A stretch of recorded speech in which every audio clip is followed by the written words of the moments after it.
చాలాసార్లు మనము దేవునికి విరోధముగా మాట్లాడటం ప్రారంభిస్తాం. చాలాసార్లు మనం దేవునికి ఎలా మాట్లాడతాం? విరోధముగా, అంటే వ్యతిరేకముగా, లేకపోతే దేవుడు నాకు ఒక శత్రువు అయిపోయాడు అన్నట్లుగా మనం మాట్లాడటం ప్రారంభిస్తాం. కానీ ఈ దినాన మనం ఆలోచించాలి, దేవుడు నీకు ఎందుకు విరోధిగా అయిపోయాడని నువ్వు భావిస్తున్నావు? అసలు దేవుడు మనకు విరోధి అవుతాడా? దేవుడు మనకు విరోధి అవుతే మరి ఎప్పుడు అవుతాడు? నిజంగా దేవుడే విరోధి అవుతే మన జీవితం ఎలా ఉంటుంది? ఒక మారు మనం ఆలోచించుకోవాలా, ఒక మారు మనం అర్థం చేసుకోవాలి. ఈరోజు తేటగా దేవుడు చెప్తున్న మాట ఒకటే, ఇదిగో దేవుడు మనకు విరోధి అవుతే మన పరిస్థితి ఎలా ఉంటుందో అర్థం చేసుకోవాల్సిన అవసరం ఎంతైనా ఉంది. కొన్నిసార్లు నీ సమస్యలు తీరకపోయేసరికి, కొన్నిసార్లు నీ బాధలు తీరకపోయేసరికి, కొన్నిసార్లు బాధ బట్టి బాధ, ఇరుకం బట్టి ఇరుకు, ఇబ్బంది బట్టి ఇబ్బంది రాగానే ఏంటి నా దేవుడు ఇలా చేశాడని నువ్వు అనుకుంటున్నావేమో. అయితే దేవుడు ఈ యొక్క దినాన నీతో మాట్లాడాలని దేవుడు ఆశపడతా ఉన్నాడు. వాక్యం వినడానికి సిద్ధపడే వాళ్ళందరూ కూడా దేవునికి ఒకసారి స్తోత్రం చెప్తారా? హల్లెలూయా. ఇక మీకు వాక్యం వినేటప్పుడు అడ్డంకు వస్తున్న ప్రతి దాన్ని ఎవరు సరి చేసుకోవాలి? ఎవరు సరి చేసుకోవాలా? మీరే సరి చేసుకోవాలి. అది మీ పిల్లల ద్వారా కావచ్చు, ఇంకొకరి ద్వారా కావచ్చు. ఏ ఆటంకు వాక్యం వినేటప్పుడు మీకు అడ్డొస్తున్నా మీరు దాన్ని ఎదిరించగలిగి దాన్ని ఆపుకోగలిగితే పరిశుద్ధాత్మ దేవుడు తేటగా నీతో మాట్లాడతాడు. హల్లెలూయా. నేను భావిస్తున్నా ఈరోజు మీరు వాక్యం భావిస్తున్నాను, మీరు విశ్వాసముతో దేవుడి మాటలు వింటారు. ఖచ్చితంగా మీరు దేవుడి మాటలు విని బలపడాలని ఆశతోనే మీరు వచ్చారని నేనైతే భావిస్తూ ఉన్నాను. హల్లెలూయా. ఒక మారు మీరు ఆలోచన చేయండి, ఒక మారు మీరు అర్థం చేసుకోండి. ప్రభు తేటగా నీతో నాతో మాట్లాడును గాక. హల్లెలూయా. అయితే దేవుడు నాకు విరోధి అయ్యాడని మనం ఎప్పుడు అనుకుంటాం? ఎప్పుడు ఫెయిల్యూర్స్ కనబడుతూ ఉంటాయి, ఎప్పుడు ఓడిపోతున్న పరిస్థితి మనకు కనపడుతూ ఉంటే, ఎప్పుడు మనం బలహీనమైపోయి ఇక నా జీవితం అయిపోయింది అనుకున్నప్పుడు మనకు అనిపిస్తుంది దేవుడు ఒకవేళ నాకు విరోధిగా అయిపోయాడేమో అని కదా.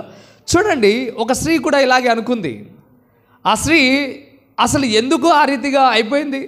దేవుడు నాకు విరోధి అయ్యాడని మాటి మాటికి ఎందుకు చెప్పింది? అసలు ఆమె జీవితంలో ఏం జరిగింది అనే విషయం మనం చూడాలంటే బైబిల్ లేఖనాలు తీసి రూతు గ్రంథాన్ని మనం తీయగలిగితే, రూతు గ్రంథం 1వ అధ్యాయాన్ని మనం చూడగలిగితే అక్కడ నయోమి మాట్లాడటం ప్రారంభిస్తూ ఉంది. చూద్దాము ఒకసారి. 1వ అధ్యాయం 13వ వచనం. నయోమి గురించి తెలియాలంటే మొదటి అధ్యాయం మొత్తం మీరు చదవండి. అప్పుడు నయోమి గురించి కొంతవరకు మీకు అర్థమయ్యే అవకాశం ఉంటుంది. ఈ నయోమి చేసిన పని ఏంటయ్యా అంటే, ఇదిగో బెత్లెహేమును విడిచి ఆమె వేరే ప్రాంతానికి వెళ్ళడానికి సిద్ధపడ్డది కదా. అందుకే ఇక్కడ చెప్తున్న మాట మనం చూస్తూ ఉన్నాం. మోయాబు దేశానికి ఆమె వెళ్ళిపోయింది. బెత్లెహేము ప్రాంతాన్ని విడిచి ఆమె ఎక్కడికి వెళ్ళింది? మోయాబు ప్రాంతానికి వెళ్ళింది. బెత్లెహేము నుండి విడిచి వెళ్ళేటప్పుడు ఆమె పరిస్థితి అంతా బాగానే ఉంది. కుమారులు, అలాగే భర్త, తినడానికి కాస్తంతైన ఆహారం, కనీసం తన పరిస్థితి ఎంతో కొంత మెరుగుగా ఉంది. కాకపోతే ఎప్పుడైతే బెత్లెహేమును విడిచి మోయాబుకు వెళ్ళిపోయిందో అక్కడ తన భర్త చనిపోయాడు, పిల్లలు చచ్చిపోయారు. అక్కడే మోయాబు దేశంలోనే కోడళ్లను చేసుకుంది, కొడుకులకి ఇచ్చింది. వాళ్ళు కూడా విధవరాళ్ళు అయిపోయారు. ఏమతో పాటు వాళ్ళు కూడా విధవరాళ్ళు అయిపోయారు. అయితే ఇప్పుడు ఆమె చెప్తున్న మాటను మనం చూద్దామా? అయితే ఆమె అంటుంది, ఏమంటుందో చూడండి. 1వ అధ్యాయం 13వ వచనాన్ని మనం చూస్తే చూడండి. వారు పెద్దవారగుటకు, కోడలతో చెప్తున్న మాట 11 నుండి చదువుదామా? నయోమి, నా కుమార్తెలారా మీరు మరలుడి. ఏమో వెళ్ళిపోవడానికి వస్తున్నప్పుడు కోడలు కూడా ఆమె వెంట వస్తున్నప్పుడు ఆమె అంటుంది, నేను తిరిగి నా సొంత ప్రాంతానికి వెళ్తున్నా, నేను మరలా బెత్లెహేముకి వెళ్ళిపోతున్నా. అయితే కోడల్లారా, మీరు ఈ దేశంలోనే ఉన్నవారు గనక, ఈ దేశపు పిల్లలే గనక మీరు ఇక్కడే ఉండండి, నాతో పాటు రావద్దు, ఇక్కడే ఉండిపోండి అని ఆమె చెప్తుంది. అంటుంది వాళ్ళతో పాటు వస్తుంటే ఆమె ఏమంటుంది? నయోమి అంటుంది, నా కుమార్తెలారా మీరు మరలుడి, నాతో కూడా మీరు రానేలా మిమ్మలను పెళ్లి చేసుకున్నటకై ఇంకా కుమారులు నా గర్భమున ఉన్నారా? ఇంకేమన్నా నాకు పిల్లలు ఉన్నారా? మిమ్మల్ని కట్టుకున్న వాళ్ళు చచ్చిపోయారు, ఇంకెవరు మిమ్మల్ని చేసుకుంటారు? ఎవరు లేరిక అని అంటుంది. అంటూనే ఇంకేమంటుందో చూడండి. నా కుమార్తెలారా మీరు తిరిగి వెళ్ళండి, పురుషునితో ఉండలేని ముసలిదాన్ని నేను,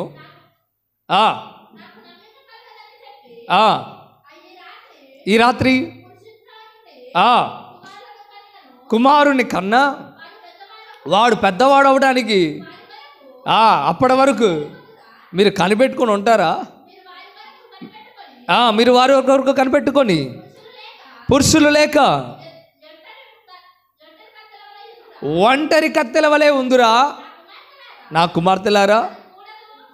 అలా ఉండొద్దు అంటుంది. చూడండి ఇక్కడ, యెహోవా నాకు విరోధి ఆయను. దేవుడు ఏమయ్యాడు? నాకు విరోధి ఆయను అంటుంది. హల్లెలూయా. బెత్లెహేము అనగా రొట్టెల ఇల్లు అని అర్థం. బెత్లెహేము అనగా రొట్టెల ఇల్లు అని అర్థం. అంటే సమృద్ధి కలిగిన ప్లేస్. అక్కడ కాస్తో కోస్తో కొంచెం కరువు వచ్చింది. ఎందుకు వచ్చింది? దేవుని చిత్తం లేకుండానే వస్తుందా? కొంచెం లోటుపాట్లు దేవుని చిత్తం లేకుండా వస్తుందా? వచ్చింది. ఏమేం చేసిందంటే, దేవుడి ఇంటిని, దేవుడు ఉండు చోటుని విడిచి మోయాబుకు వెళ్ళడానికి ఏమి ఇష్టపడ్డది. ఇప్పుడు ఎవరు విరోధంగా వెళ్ళారు? ఏమా దేవుడా? ఎవరు వెళ్ళారు? నయోమి వెళ్ళిపోయారు. చాలాసార్లు మనం కూడా సమృద్ధిని వెతుక్కుంటూ వెళ్ళిపోతాం, మన అక్కరను వెతుక్కుంటూ వెళ్ళిపోతాం, మన పరిస్థితికి తగినట్లుగా ఎక్కడో ఒక్కడో నేను బాగుపడితే బాగుండని వెళ్ళిపోతాం. కాకపోతే అక్కడికి వెళ్ళిన తర్వాత అర్థమవుతుంది మన పరిస్థితి ఏంటా అని అర్థమవుతుంది. బాగా గుర్తుందా? సొదొమ గొమొర్రా పట్టణం పచ్చగా ఉందని ఏం చేశాడు లోతు? చక్కగా ఆడు కనులెత్తి చూడగానే ఏమైందట? అక్కడ పచ్చగా కనిపించింది. నా పశువులు మేయడానికి తగిన మేత అక్కడ ఉంది, నాకు సమృద్ధి అక్కడ ఉంది. ఇక్కడేముంది? అబ్రహాము దగ్గర, అబ్రహాము ఉంటున్న చోట మేత లేక కొట్టుకుంటున్నాం మేము. కానీ అక్కడైతే చాలా బాగుంది అని లోతు వెళ్ళిన రీతిగా నయోమి కూడా ఏం చేసిందయ్యా అంటే, ఇక్కడ ఏముంది? ఇక నేను, నా భర్త, నా పిల్లలు బతకడానికి ఇక్కడ అవకాశమో లేదు, ఇక నేను వెళ్ళిపోతాను అక్కడికి అని ఆమె పెట్టే అన్ని అంట్లు సామాన్లు అన్నీ చదువుకొని ఎక్కడికి వెళ్ళింది? మోయాబు దేశానికి వెళ్ళింది. ఊరెక్కడా, దేశం ఎక్కడ? అర్థమవుతుందా? వేరే ప్రాంతానికి వెళ్ళిపోయింది. అక్కడికి వెళ్ళిపోయిన తర్వాత ఆమె సమృద్ధిగా ఉన్నదో లేదో తర్వాత సంగతి, కానీ కట్టుకున్న భర్తను కోల్పోయింది. ఆ తర్వాత 2 కుమారులు చచ్చిపోయారు. ఆ తర్వాత వీరందరూ ఒంటరి వారైపోయారు. కనీసం తినడానికి ఆహారం లేని పరిస్థితి, కనీసం ఉండడానికి సరైన స్థితి లేని పరిస్థితి. 3 ఒంటరి వారైపోయారు. ఎందుకయ్యా అంటే, దేవుణ్ణి విడిచి నువ్వెంత దూరం వెళ్ళినా నీకు సమృద్ధి ఉండదు. దేవుడిని ఏ ప్లేస్లో ఆశీర్వదించాలనుకున్నాడో ఆ ప్లేస్లో నువ్వు ఉండడానికి ఇష్టపడాలి. నువ్వు కోరుకున్న ప్లేస్ కాదు. ఎవరు కోరుకున్న ప్లేస్? మనం కోరుకుంటాం కొన్ని ప్లేసెస్ కదా. హైదరాబాద్, ఢిల్లీ, బొంబాయి, అమెరికా కదా. ఇతర కంట్రీలలో ఉండాలి, నేను అక్కడికి వెళ్ళాలి. దేవుడు పంపిస్తే వెళ్ళు, నిన్నెవడు వద్దనట్లే. దేవుని చిత్తమైతే దేవుడికి తెలియచేస్తే వెళ్ళు, నేను కాదన్నారా? దేవుడి చిత్తం లేకుండా, దేవుడు పంపకుండా నువ్వు వెళ్తే అక్కడ నీకు ఆశీర్వాదము ఉండదు. దేవుడు పంపిస్తే నువ్వు చేయి, పంపించకపోతే నువ్వు చేయకు. నయోమి అలాగే చేసింది. తన జీవితాన్ని నాశనం చేసుకొని అంటుంది. పైగా దేవుడి మీద ఆరోపణలు చేస్తూ ఉంది, దేవుని మీద నింద మోపుతూ ఉంది. దేవుణ్ణే ఆమె తన నోటికి వచ్చినట్లు మాట్లాడటం ప్రారంభిస్తుంది. 100% విరోధి అవుతాడు. ఎప్పుడు? నువ్వు విడిచిపెట్టి వెళ్ళిపోయాక విరోధి కాక ఏమవుతాడు? అది కూడా ఎందుకు అవుతాడో తెలుసా? మరలా తన దగ్గరకు తెచ్చుకోవటానికే. ఈరోజున ఒక మారు మనం అర్థం చేసుకోవాలి. దేవుడు తేటగా మాట్లాడుతున్న మాట, ఈ నయోమి చేసిన పని మనం చేయకూడదు, జాగ్రత్త అంటుంది. ఏమంటుందంటే, యెహోవా నాకు విరోధి అయ్యాడు. నువ్వు కూడా అంటున్నావేమో, దేవుడు నాకు విరోధి అయ్యాడు. నేను చేస్తున్న పని, ఇదిగో యెహోవా నాకు విరోధి అయ్యాడు. నేను చేస్తున్న పని సక్సెస్ కావట్లే. నేను ఏది కోరుకున్నానో అది జరగట్లే. నేను ఏది పట్టుకున్నా అది సక్సెస్ అవ్వట్లే. నేను ఏది పట్టుకున్నా ఫెయిల్ అయిపోతూ ఉంది. నా పరిస్థితి అంతా దేవుడే నాకు విరోధి అయినట్టు అనిపిస్తూ ఉంది. ఒక్క మాట నేరుగా నువ్వు ఆలోచించుకొని హృదయానికి తగినట్లుగా, దేవుడికి వ్యతిరేకమైనది నువ్వు చేస్తే సక్సెస్ అవుతావా? దేవుడికి ఇష్టం లేదు నువ్వు చేస్తే సక్సెస్ అవుతావా? దేవుడు అనుగ్రహించిన దాన్ని, దేవుడు నీ హృదయంలో నీ చిత్తానికి నీకు అప్పచెప్పని దాన్ని నువ్వు చేస్తా అంటే అందులో విజయం వస్తుంది అనుకుంటున్నావా? రాదు. దేవుడు కోరుకున్నది నువ్వు చేస్తే దేవుడు సక్సెస్ని ఇస్తాడు. దేవుడికి అనుకూలమైనది నువ్వు చేస్తే సక్సెస్ని ఇస్తాడు. దేవుడు అనుకూలమైనది, దేవుడు కోరుకున్నది, దేవుని చిత్తాన్ని అడిగి తెలుసుకో. పౌలు సేవా జీవితంలో సక్సెస్ అయ్యాడు. ఎందుకు సక్సెస్ అయ్యాడు? పౌలు గొప్ప సేవ చేశాడు. ఎందుకు చేశాడు? అంటున్నాడు, అయ్యా నన్ను ఏం చేయమంటావు అని అడిగాడు. ఎప్పుడైతే హృదయం మారిందో అప్పుడు అంటున్నాడు, అయ్యా నన్ను ఏం చేయమంటావు? దేవుని చిత్తాన్ని కోరుకుంటున్నాడు, దేవుని చిత్తాన్ని చేయడానికి. అప్పుడు అంటున్నాడు, నువ్వు వెళ్ళు, నేను చెప్తాను, నీకు ఏం చేయాలో చెప్తాను, వెళ్ళు. దేవుడు చెప్పడం ప్రారంభించాడు, గొప్ప సేవ చేశాడు. ఎందుకయ్యా ఈ మాట మీకు చెప్తా ఉన్నానంటే, నువ్వు ఏం పని చేసినా మొట్టమొదటిగా దేవుణ్ణి అడుగు. ఎక్కడికైనా వెళ్ళాలా అయితే దేవుణ్ణి అడుగు. ఏమైనా చేయాలనుకుంటున్నావా అయితే దేవుణ్ణి అడుగు. నువ్వు అలా అడుగు. అవసరమైతే వేరే వాళ్ళ సలహా తీసుకుంటావు, అవసరమైతే ఇంకొకరి సలహా తీసుకుంటావు, అవసరమైతే ఇంకొకరి సలహా తీసుకుంటావు, కానీ దేవుని సలహా మాత్రం తీసుకునేవాడిగా ఉండవు. అబ్రహాము దేవునితో మాట్లాడాడు, దేవుడు అబ్రహాముతో మాట్లాడాడు. దేవుడు ఏం చెప్పాడో అది చేయడానికి అబ్రహాము తీర్మానం చేసుకున్నాడు. కనుక అబ్రహాము ఎడారిలో బతికినా సక్సెస్ అయ్యాడు. ఎడారిలో బతికినా సక్సెస్ అయ్యాడు. ఈరోజు మరి నీ పరిస్థితి ఏంటి? పచ్చ తోట దగ్గర ఉన్నా నీ బ్రతుకు ఎండిపోయిన స్థితిలోనే కనపడతా ఉంది. నీ చుట్టూ ఉన్న వాళ్ళందరూ అభివృద్ధి చెందుతున్నా నువ్వు మాత్రం ఏమైపోతున్నావో తెలుసా? నీ జీవితం పతనం అవ్వడం నువ్వు రుచి చూస్తూ ఉన్నావు. కారణం ఏంటిదో తెలుసా? నువ్వు దేవుణ్ణి అడగట్లేదు, అడిగి తెలుసుకోవట్లేదు. ఈరోజు ఒక్క మారు నువ్వు ఆలోచిస్తావా? పైగా తిరిగా నువ్వు అంటున్నావు, దేవుడు నాకు విరోధి అయ్యాడు. కాక ఏమవుతాడు? దేవుడు విరోధంగా ఆడమంటే నీకేదో చేయాల్సిన అవసరం లే. కనీసం నిన్ను పట్టించుకోకుండా ఉంటే చాలు. దేవుడు కనీసం నీ ప్రార్థనకు జవాబు ఇవ్వకుండా, నీ మీద కరుణ చూపించకుండా, నీ మీద జాలి చూపించకుండా, ఆయన కృప కుమ్మరించకుండా కొద్దిసేపు ఆగిపోతే చాలు. అవునంటారా కాదంటారా? నీ కృప లేనిదే నేను బ్రతకలేనయ్యా అంట. దేవుని కృప లేకపోతే మనం ఏం చేయాలి? ఏం బ్రతకలేస్తామా? దేవుని కృప కాస్త ఆగిపోయింది అనుకోండి, మన పరిస్థితి ఏమవుతుంది? అందుకే మా పరిస్థితి అలాగే అయిపోయింది. దేవుని కృప ఆమెకు దూరం అయిపోయింది, దేవుని తోడు ఆమెకు దూరం అయిపోయింది, దేవునితో సహవాసం ఆమెకు దూరం అయిపోయింది. ఈరోజు దేవునితో సహవాసం దూరం చేసుకుంటున్నావేమో, ఇదిగో దేవునితో ఫ్రెండ్షిప్ దూరం చేసుకుంటున్నావేమో. అయితే జీవితం పతనం అయ్యాక నువ్వు కూడా ఇలాంటి మాటే మాట్లాడాల్సి వస్తుంది. కోడలను బాగానే చూసుకుంటుంది, కుమార్తెలారా అనేటట్లుగా చూసుకుంటుంది. ఓ కుటుంబం బాగానే ఉంది, కానీ కుటుంబంలో అన్నీ కోల్పోయిన పరిస్థితిలో ఉన్నారు. ఈరోజున ఒక మారు మనం ఆలోచిద్దామా? చూడండి, మొట్టమొదటిగా ఆమంటున్న మాట, యెహోవా నాకు విరోధి అయ్యాడు. దేవుడు నీకు విరోధి అయ్యేలాగా చేసుకుంటున్నావా? దేవుని నువ్వు దూరం చేసుకుంటున్నావా? జాగ్రత్త. నయోమి ఈ మాట సంతోషంతో చెప్తుంది అనుకుంటున్నావా? కళ్ళ నిండా నీళ్లు పెట్టుకొని ఏడుస్తూ. సిచ్యువేషన్ ఆలోచించండి. కుమారుడు చచ్చిపోతే ఎలా ఉంటుందో, కట్టుకున్న భర్త చచ్చిపోతే పిల్లలు ఉన్నారులే అనుకుంటారండి. పిల్లలే చచ్చిపోతే ఏ తల్లి హృదయం ఆగుతుంది? ఎన్ని సంవత్సరాలు ఏడ్చినా ఆ బాధను తీర్చేవాడు ఎవడు అన్నాడు. కుమారులు పోయిన బాధ ఆషామాషి బాధ కాదు. ఎందుకంటే తల్లి నవమాసాలు మోసి తనను పెంచి ఎంత బాధ, నేను ప్రీతిని చూస్తూ ఉంటా, కనేటప్పుడు ఎంత బాధపడదో అది తర్వాత సంగతి, కానీ అంత బాధ అనుభవించింది. ప్రతిరోజు ఇంట్లో ఆమె నా దగ్గరికి రాదు ఎక్కువ. పాప ప్రీతి దగ్గరికి వెళ్తుంది. తినేటప్పుడు ఆమెను ఇబ్బంది పెడుతుంది. ఎక్కడికి వెళ్ళినా, ఆఖరికి బాత్రూంలోకి వెళ్ళి స్నానం చేయడానికి వెళ్ళినా డోర్ దగ్గర నుండి ఇబ్బంది పెట్టడం ప్రారంభిస్తుంది. ఏడుస్తుంది, లబోదిబో మొత్తుకుంటుంది. తల్లి హృదయం ఎలా ఉంటుందో ఒకసారి ఆలోచిస్తే, నేనేం చేయలేస్తా, ఎత్తుకున్న ఆగుతుందా? ఆగదు. ఎంత చేసినా ఆగదు. పిల్లలు ఎలా ఉంటారంటే, తల్లి పిల్లలకు, పిల్లలు తల్లికి. కోడి ఎలా ఉంటుంది? కోడి పుంజు దగ్గరికి పిల్లలు వెళ్ళడం ఎప్పుడైనా మీరు చూసారా? చూడరు. తల్లి రెక్కల కిందనే, తల్లి ఎక్కడికి వెళ్తే అక్కడికే, తల్లి ఎక్కడుంటే అక్కడే. ఎందుకయ్యా అంటే పిల్లలకు తల్లికి ఉన్న ప్రేమ అలాంటిది. ఎంత గొప్ప ప్రేమ ఆ ప్రేమ. అన్ని బాధలు అనుభవించి పెద్దవాళ్ళని చేసి వాళ్ళకు పెళ్ళిళ్ళు చేశాక కోడళ్ళు వచ్చారులే అని సంతోషపడే లోపే కోడళ్ళకి కూడా ఇంకా పిల్లలు కాలే. ఆశపడుతుందేమో, నాకు పిల్లలైతే బాగున్నా, మనవాళ్ళతో నేను ఆడుకుందాం అనుకుంటున్నా. ఆ తరుణంలో కొడుకులు కూడా చచ్చిపోతే ఎంత బాధ, ఎంత వేదన. అంత బాధతో ఏడుస్తూ చెప్తున్న మాట, దేవుడు నాకు విరోధి అయ్యాడు. అమ్మ మీరు వెళ్ళండి, దేవుడు నాకు విరోధి అయ్యాడు. ఈ రోజున అన్ని బాధలు పడే అంత స్థితికి దిగజారాలా మనం? అన్ని బాధలు మన జీవితంలో స్వాగతించుకోవాలా?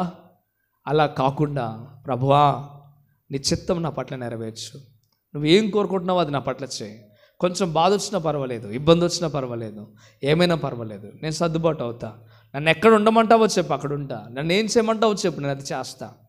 అంతే కానీ నా ఇష్ట ప్రకారం నేను చేసి నా జీవితాన్ని నాశనం చేసుకున్నైనా అని ఒక్కమారు నువ్వు దేవునితో చెప్పగలిగితే దేవుడు తప్పక నీ పక్షాన్ని యాచమాడతాడు. హల్లెలూయా. తప్పక నీకు సహాయం చేస్తాడు. జీవితం పతనం కావడానికి మన ఇష్టం చాలు, జీవితం బాగుపడడానికి దేవుని ఇష్టం చాలు. మన జీవితాలు కట్టబడాలంటే దేవుని ఇష్టాన్ని కోరుకుందాం. మన జీవితాన్ని చేతులారా నాశనం చేసుకుందామంటే మన ఇష్టాన్నే కోరుకుందాం. ఈరోజు చాయిస్ నీదే, ఏది కోరుకుంటావో అదే కోరుకో.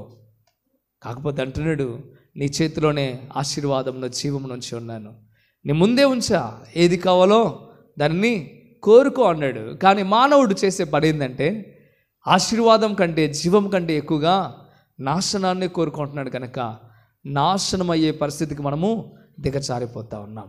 ఒకటి ఆమె చెప్తున్న మాట, యెహోవా నాకు విరోధి అయ్యాడు. రెండో మాట చూద్దామా? అదే అధ్యాయం 20వ వచనాన్ని మనం చూద్దామా? 20వ వచనం, వారు బెత్లెహేమునకు వచ్చినప్పుడు, 19 కూడా చదువుదాం.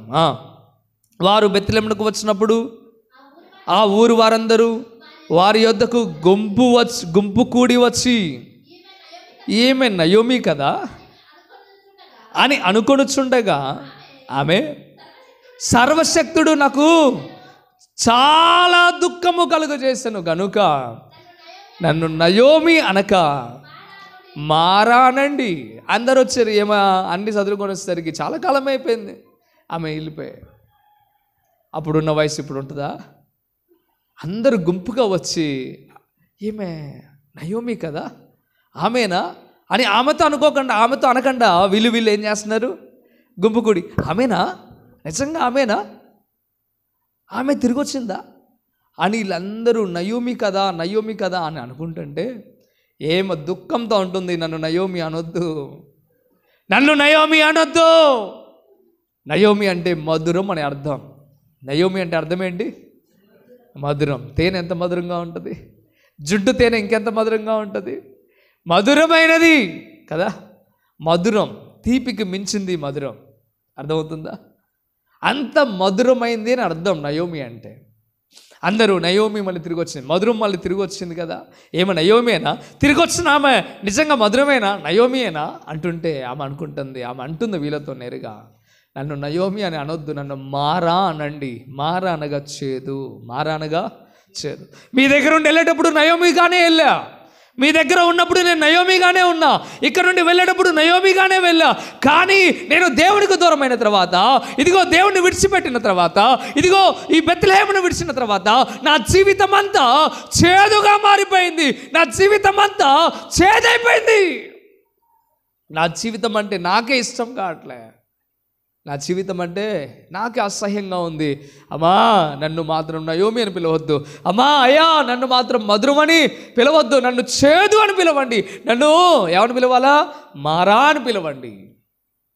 ఆమె ఏడుస్తూ ఈ మాట తన తోటి ప్రజలతో పంచుకుంటుంది. ఎందుకయ్యా అంటే అంటుంది, నేను ఎందుకు ఇలా అయిపోయానంటే నా దేవుడు నాకు చాలా దుఃఖాన్ని ఎవరు కలుగు చేశారు? నా దేవుడు నాకు చాలా దుఃఖాన్ని. ఏ తల్లైనా ఏ తండ్రి అయినా తన కొడుకు చాలా దుఃఖపడాలని కోరుకోడు. వారంతటా వాళ్ళే దుఃఖానికి వెళ్ళిపోతే దాన్ని కూడా ఆపడానికి ఇష్టపడరు తల్లిదండ్రులు, కనీసం బుద్ధి తెచ్చుకుంటారు కదా. దేవుడు ఒక ఉపమానం చెప్పాడు బైబిల్లో, 2 కుమారులు ఒక తండ్రి ఉపమానం. తండ్రి దగ్గరికి చిన్న కొడుకు వచ్చి ఏమడిగాడు? నా ఆస్తి నాకు పంచు, నేను వెళ్ళిపోతాను, నా ఆస్తి నాకు పంచు అన్నట్లుగా బలవంతం చేస్తే తండ్రి కాదనలే. అడిగిన వాడికి అడగని వాడికి, పెద్ద కొడుక్కి చిన్న కొడుక్కి ఇద్దరికి కూడా ఆస్తిని 2 భాగాలు చేశాడు. పెద్ద కొడుకేమో కాముగా తండ్రి దగ్గరే ఉన్నాడు, చిన్న కొడుకు అయితే దాన్ని రాత్రికి రాత్రి అమ్మేశాడో, ఎలా అమ్మేశాడో, ఏం చేశాడో అక్కడ రాయబడలేదు, కానీ దాన్ని అమ్ముకొని పొరుగు దేశాలకు వెళ్ళిపోయాడు. తప్పిపోయిన కుమారుడు ఉపమానం అంటారు. ఈ ఉపమానాన్ని అమ్ముకొని పారిపోయిన వ్యక్తిని దేవుడు ఏమంటున్నాడు? తప్పిపోయాడు. తండ్రి ప్రేమ, దేవుని ప్రేమ ఎలా ఉందో చూడండి. కానీ తండ్రి వెతుక్కుంటూ వెళ్ళాడా? నువ్వైతే ఏం చేస్తావు?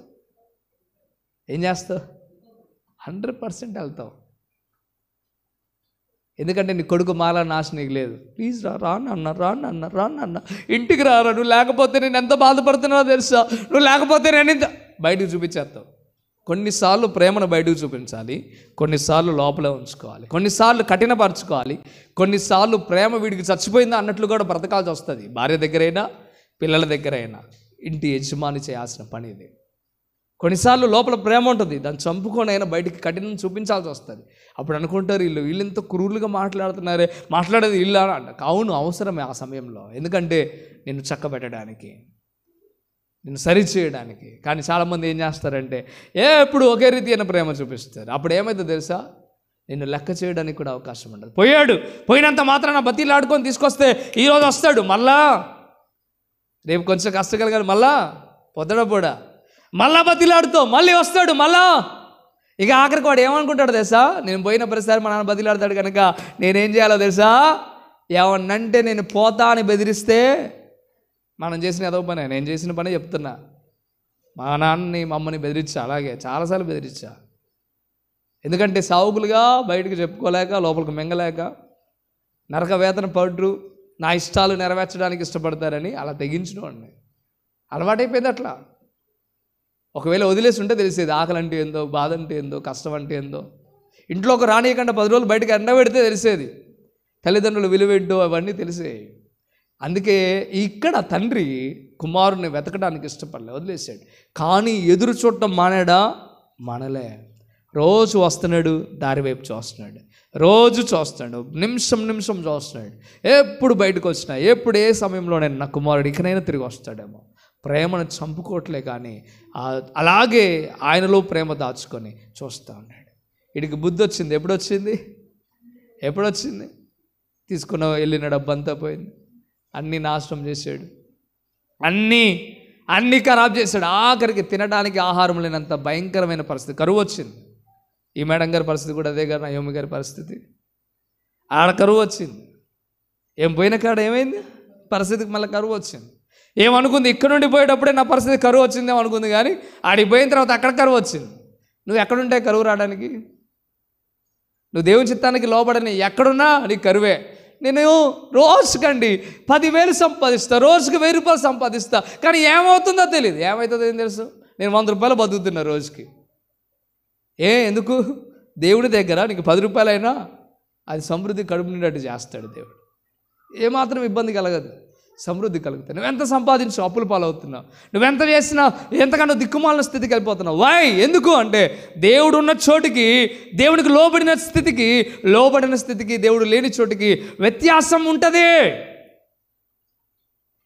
మళ్ళా బెత్లెహేంలో రొట్టెలు దొరుకుతున్నాయని తెలుసుకొని, అక్కడ సమృద్ధి ఆహారం ఉందని తెలుసుకొని మరలా ఆమె బెత్లెహేంకి నేను నా సొంత ప్రాంతానికి వెళ్ళిపోతానమ్మా అని చెప్తా ఉంది. అలా వచ్చినప్పుడు ఏమంటుంది, దేవుడు నాకు చాలా దుఃఖాన్ని విడిచిపెడతాడు, మరి నీకు బుద్ధి రావడం కోసం. ఒకవేళ అక్కడే విడిచిపెట్టకపోతే మోయాబులో కూడా దేవుడు కృప చూపిస్తూ కనికరిస్తూ అలాగే ఉంటే నువ్వు తిరిగి వచ్చేదానివా? తిరిగి రావుగా. ఇంకా అవసరమైతే అక్కడికంటే ఇంకా చెడ్డ ప్రాంతానికి కూడా వెళ్ళిపోయే అవకాశం ఉంటుంది. మళ్ళీ తిరిగి వచ్చింది, అంటుంది నా దేవుడు నాకు చాలా దుఃఖం కలిగేలాగా చేసుకుంది నీవు, దుఃఖం వచ్చేలాగా చేసుకుంది నువ్వు. కానీ దేవుని మీద నువ్వేం చేస్తున్నావు? దేవుని మీద ఆరోపణ చేస్తున్నావు. దేవునికి లోబడి దేవుని స్థితిలో ఉంటే ప్రతి సమయంలో, కష్టంలో, బాధలో, ఇరుకులో, ఇబ్బందుల్లో ఆయన ఏ పరిస్థితుల్లో నేను తోడుగా ఉండి నడిపించడా? 100% నడిపిస్తాడు. ప్రతిసారి దేవుడు నడిపిస్తాడు. కానీ ఈ రోజున మరి ఎందుకు ఆమెకు అంత చాలా దుఃఖం వేసింది అంటే, ఆమె దేవుడిని విడిచిపెట్టి వెళ్ళిపోయిన పరిస్థితి, దేవుడు ఉండు చోట నుండి విడిచిపెట్టి వెళ్ళిపోయిన పరిస్థితి మనకు అనిపిస్తూ ఉంది. ఈ రోజున ఒక మారు అర్థం చేసుకుందాం. ఒకటి, యెహోవా నాకు విరోధముగా చేశాడు, విరోధి అయ్యాడు అని ఆమె మాట్లాడుతుంది. రెండవదిగా, సర్వోన్నతుడు నాకు చాలా దుఃఖం కలుగు చేశాడు. అందుకే నన్ను నయోమి అని కాక మారా అని పిలవండి అని చెప్పడం ప్రారంభిస్తుంది. మరొక మాట చూద్దామా? 21వ వచనంలో చదువుదామా? 21వ వచనం కింద వచనమే, నేను సమృద్ధి గలదానినై ఎలా వెళ్ళిందట? ఎంత నాకు అర్థం కాక, సమృద్ధి ఉన్నప్పుడు ఎందుకు వెళ్ళాలా? ఎందుకు వెళ్ళాలా? చాలదా? సమృద్ధి లేక వెళ్ళింది ఆమె. నేను చెప్తున్నాను మాట, ఆమె చెప్తుంది ఆ మాట. నేను సమృద్ధిగా తినడానికి ఆహారం లేక కడుపు ఎండుకొని పోయావా? మీరు కూడా చాలామంది పరాయి ఊర్లకి, పరాయి ప్రాంతాలకి తినడానికి కూడా ఆహారం లేక వెళ్ళిపోయారా? కరువు వచ్చి నీ పిల్లలు ఆకలి అని నిన్ను మొత్తుకొని నేను ఇబ్బంది పెడుతుంటే మీరు వెళ్ళిపోయారా? కాదే, ఇంకా సంపాదించాలి, ఇంకా గొప్ప స్థితిగా, ఇంకా అబ్బా, అంతేనా?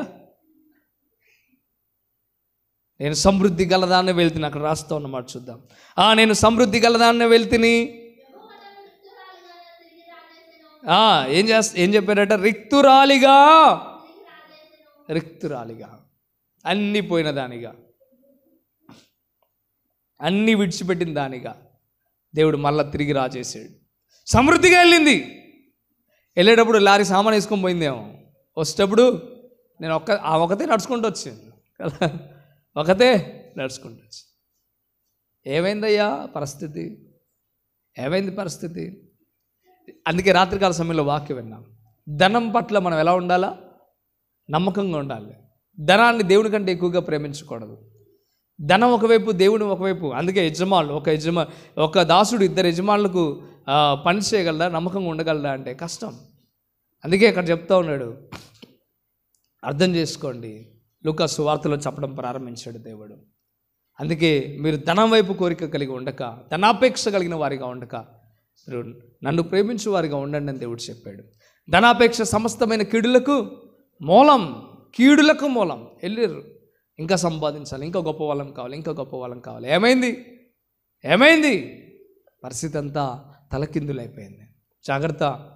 ఒకవేళ మనమైన ఒకవేళ దేవుడు నీకు ఇచ్చిన చోట, దేవుడు నిన్ను ఉంచిన చోట నువ్వు ఉండక, నువ్వు ఎక్కడికెక్కడికి వెళ్ళినా, ఏ చోటకి వెళ్ళినా చాలా దుఃఖము కలిగే పరిస్థితి వస్తుంది.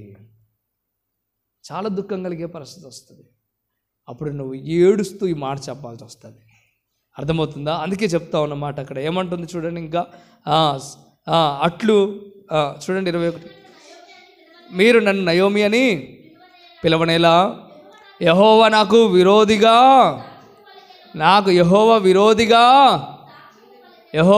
విరోధిగా ఏం చేశాడు? ఇస్సాకన్నా సాక్ష్యం పలికాడు. అర్థమవుతుందా? విరోధిగా సాక్ష్యం చెప్పాడట దేవుడు. చెప్పకేం చేస్తాడు? నువ్వు చేసిందే విరోధంగా వెళ్ళావు, మన సాక్ష్యం చెప్పడం ఆయన. సాక్షి అంటే చూసింది చెప్పడం, అంతేనా? సాక్ష్యం అంటే అదేనా?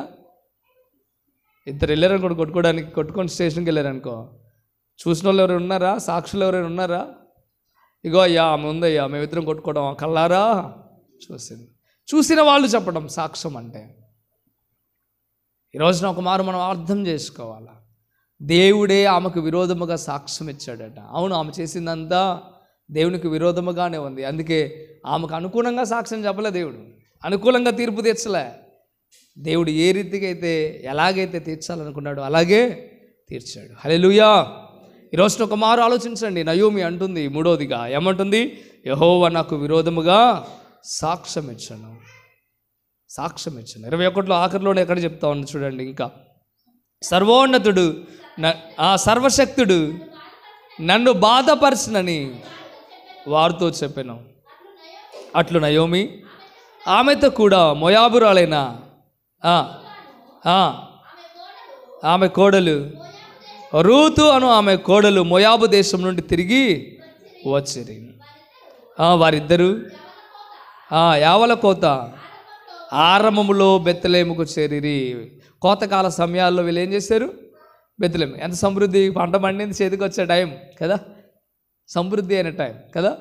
రైతులు మీరు ఎంత బిజీగా ఉంటారు ఆ టైంలో కదా, కదిలియడానికి కూడా టైం దొరకదు కదా. ఎప్పుడు పంట కోద్దామా, ఎప్పుడు కుప్ప నూరుద్దామా, ఇంకా ఏమంటుంది దాన్ని తుర్పాలు పడదామా, ఎప్పుడు కాటా వేద్దామా వడ్లు, ఎప్పుడు దాన్ని సేల్ చేద్దామా కదా, ఎప్పుడు సేల్ చేస్తే ఎప్పుడు 4 రూపాయలు వస్తాయా. రైతుల దగ్గర డబ్బులు కనపడేది ఎప్పుడంటే పంట చేతికి వచ్చినప్పుడే, అవునా కదా. ఆ తర్వాత అన్ని అప్పులే, అంతకుముందు ఏం కదిలిచ్చినా అప్పులే. నిజమే, ఎందుకంటే పంట పెట్టుబడి కోసం, దానికోసం, దీనికోసం తీసుకొస్తే మంచి టైంలో వెళ్ళారు వీళ్ళు. సరే, ఇదంతా చెప్పుకుంటూ వెళ్తే చాలా పడుతుంది, కానీ ఓన్లీ ఆమె చెప్పిన పలుకులు మాత్రమే చెప్పడం ప్రారంభిస్తున్నాను. ఒక మారు అర్థం చేసుకోండి. ఆమె అంటుంది, నాకు చాలా బాధ కలుగు చేశాడు. దేవుడు ఏం చేశాడంటే ఆమెకి బుద్ధి వచ్చిందిగా, తిరిగి వచ్చింది. ఇక మీదట దేవుడు మరలా కృప చూపించినట్లుగా మనం మిగతా అధ్యాయాల్లో మనం చూస్తాం. మళ్ళీ ఆ కుటుంబం సమృద్ధిగా ఉన్నట్లుగా ఆ కుటుంబాలు చూస్తాం. ఆఖరికి ఇదే కుటుంబంలో నుండి యేసు ప్రభు వంశావళి బయటికి రావడం మనం చూస్తాం. హల్లెలూయా. యేసు ప్రభు వారు రావడం మనం చూస్తాం. ఇదే కుటుంబంలో నుండి రావడం మనం చూస్తాం. హల్లెలూయా. ఒక మారు మనం ఆలోచిద్దాం, దేవుడు ఎందుకయ్యా కొన్నిసార్లు మన పరిస్థితులు ఆ రీతిగా వెళ్ళినా ఒప్పుకుంటాడంటే, నీలో నుండి ఆయన రావడానికి, నీలో నుండి ఆయన బయటికి వచ్చి నీ ద్వారా గొప్ప కార్యాలు చేయడానికి, నిన్ను గురించి అనేకులు తెలుసుకోవడానికి, నీవు అనేకులకు ఒక మాదిరిగా ఉండడానికి దేవుడు కొన్నిసార్లు అలా అనుమతిస్తాడు. నువ్వు లోబడితే ఇంకా బాగుండు, లోబడకపోయినా దేవుడు మరలా నిన్ను సరిచేయడానికి నీకు విరోధి అయ్యే అవకాశం వస్తుంది, నిన్ను చాలా బాధ పెట్టే అవకాశం వస్తుంది. ఇవన్నీ చేయాలంటే ఏం చేయాల్సిన అవసరం లేదు. దేవుడు కొద్దిసేపు ఆయన కృప చూపించుకొని ఉంటే చాలు, కొన్ని దినాలు కృప చూపించుకొని ఉంటే చాలు, కొంచెం కాలం క్షేమం ఇవ్వకుండా ఉంటే చాలు. ఈ రోజున మనం కూడా నయోమి బాధపడ్డట్లుగా బాధపడక దేవుని చిత్తానికి లోబడదాం, దేవుని ఇష్టాన్ని నెరవేర్దాం. దేవుడి కొద్ది మాటలు దీవించి ఆశీర్వదించునుగాక. ఆమేన్, ఆమేన్. ఈ వాక్యాన్ని గురించి ప్రార్థన చేద్దాం. పరిశుద్ధుడా, గొప్ప దేవుడా, మీకు వందనాలు, స్తోత్రాలునైనా. వెత్తబడిన ఈ మాటలు ప్రతి ఒక్క బిడ్డ హృదయంలో ఫలించునుగాక. కృపచేత, కనికరమ చేత నింపండి, బలపరిచి స్థిరపరచండి, మేలుతో నింపండి, ఉన్నతమైన స్థితికి మీరు నడిపించండి. వినడం మాత్రమే కాక విన్న వాక్యాన్ని ప్రకారం జీవించడానికి సహాయం దయచేయండి. మీరే మేలుతో నింపండి ప్రభువా. అయ్యా, ఈ లైవ్ ద్వారా చూస్తున్న వారు కానీ, ఈ చోట కూర్చొని వాక్యం విన్నవారు కానీ, ఈ శబ్దం ద్వారా విన్నవారు కానీ, ప్రతి ఒక్క బిడ్డ జీవితంలో గొప్ప మార్పు కలుగుటకు సహాయము దయచేయండి. పశ్చాత్తాపులై కన్నీళ్లు కారుస్తూ, ప్రభువా ఇక మీదట నిన్ను విడిచి వెళ్ళను, మీరు ఎక్కడ ఉంచారో, ఏ ప్రాంతంలో ఉంచారో ఆ ప్రాంతంలో నేను ఉంటాను నాయన. వండి నేను సమృద్ధిగా అయ్యా నీ మీద ఆధారపడి, మీ మీద డిపెండ్ అయి నేను బ్రతుకుతాను నాయన. అయ్యా, మీరు ఇచ్చినప్పుడు తింటాను, ఇవ్వనప్పుడు కాముగా మీకు స్తోత్రార్పణ చేస్తూ కూర్చుంటాను. అయ్యా, మీరు ఎక్కడ పనిస్తే అక్కడ నమ్మకంగా పనిచేస్తాను. మీరు ఎక్కడ నాకు అవకాశం ఇస్తే అదే వినియోగించుకుంటాను. లేనిపోని ఆశలకు వెళ్ళిపోయి నా జీవితాన్ని నాశనం చేసుకోండి ఆయన నయోమిలాగా. అయ్యా, సమృద్ధిగా వెళ్ళి ఆఖరికి రిక్తురాలిగా వచ్చింది ప్రభా. నేను కూడా సమృద్ధిగా వెళ్ళి రిక్తుడిగా రావడం నాకు ఇష్టం లేదు, రిక్తురాలిగా రావడం నాకు ఇష్టం లేదు నాయన. నీ మాట వినగలిగిన మంచి మనసు ఇప్పుడే ఈ క్షణమే నాకు కలుగు చేయండి. నీ వాక్యం ప్రకారం జీవించే మంచి ఆలోచన కలుగు చేయమని.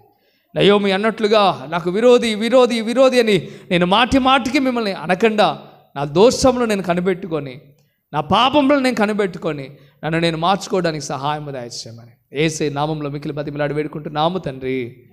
ఆమేన్, ఆమేన్.